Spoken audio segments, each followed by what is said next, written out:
Of Southland residents may be feeling a little on edge or even traumatized right now. Large numbers of people have been plunged.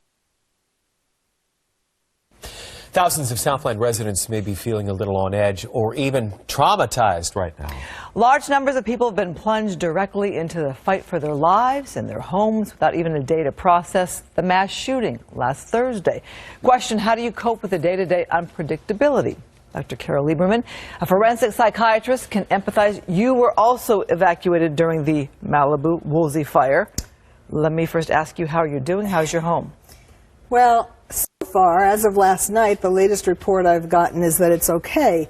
But that's kind of the point. I don't think anyone can rest. I'm waiting to exhale because with these embers and the winds and so on, you can't be sure that everything is going to stay okay. And it's been a total roller coaster because I'm watching television, you know, trying to get a glimpse, and then you don't want to get a glimpse because it's like you're filled with dread that they're going to show your house in flames.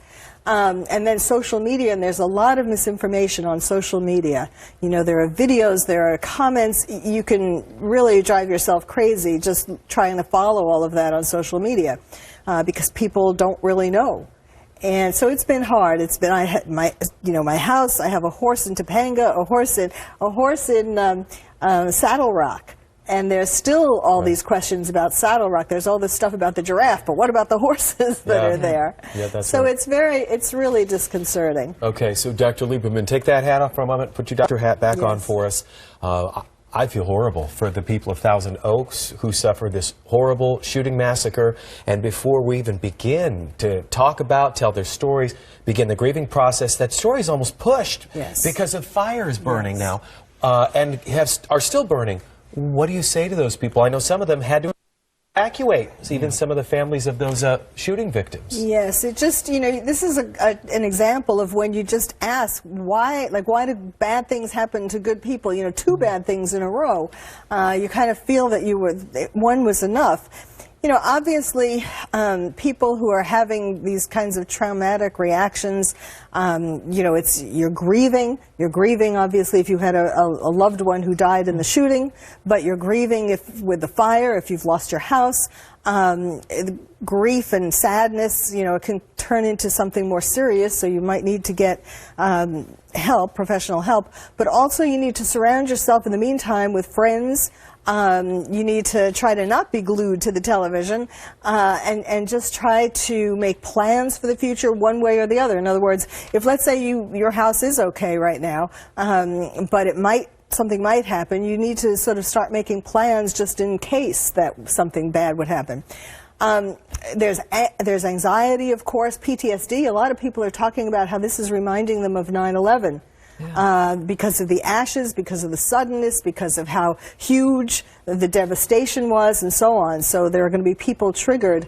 Their PTSD is going to be triggered if they were anywhere involved in 9/11. Then, of course, the firefighters. You know, we owe such a debt of gratitude to the firefighters. They're working so hard. They're working so hard. They're working 10 times as hard as they should have to work. And some of them have been affected as well, with some law enforcement fire, with their homes affected and evacuated. Absolutely. You know, one of the things I know that's being talked about is that how the reason why the firefighters are having to work so hard is because there really weren't enough of them and enough resources from the beginning. This is something that's been happening since last year with these North California fires, where they don't call in people from other states, firefighters and resources from other states, until too late. Like, it was too little too late. And firefighters take it very personally. It's not only the trauma, you know, the traumatic experience of risking your life, but they're used to that. They wanted to do that. But when they can't save houses, when so many houses have been lost, that really affects them tremendously. And I know there have been places, you know, in Malibu, there have been other places where, you know, houses were burning up and there were no fire trucks to be seen. Dr. Lieberman, quickly, before we let you go, I know a lot of people, these images are so powerful, they're so compelling, and Instagram, Facebook, Twitter, and other via avenues of social media. Do you tell people if you can't handle it, stay off social media for a little while, or What do you tell people? It's so hard because it is hard. everybody wants to know how's their house, you know, what's happening. But as I was saying, there's so much misinformation, you know, inadvertently, people aren't purposely doing that, but that it can kind of make you more upset than you have to be. You can try to find people who did stay in the area. Yes, of course, nobody was supposed to, but to get information from them. You can try to call a fire station. But, you know, they're only there when they're not out fighting fires, so that isn't, you're not going to necessarily get them right away. But, you know, certainly also with kids, the thing is, if you have kids, you should try not to let them watch the television, you know, especially young kids. And if you have to evacuate, then you need to tell the kid, you can't promise them that your house is going to be okay, but you can tell them that, you know, you try to use it as a camping trip. We're going on an adventure. Exactly. Yeah. There's so much to talk about with our kids and amongst ourselves. Yeah. And a lot of us are talking this week. So we wish you well with your home.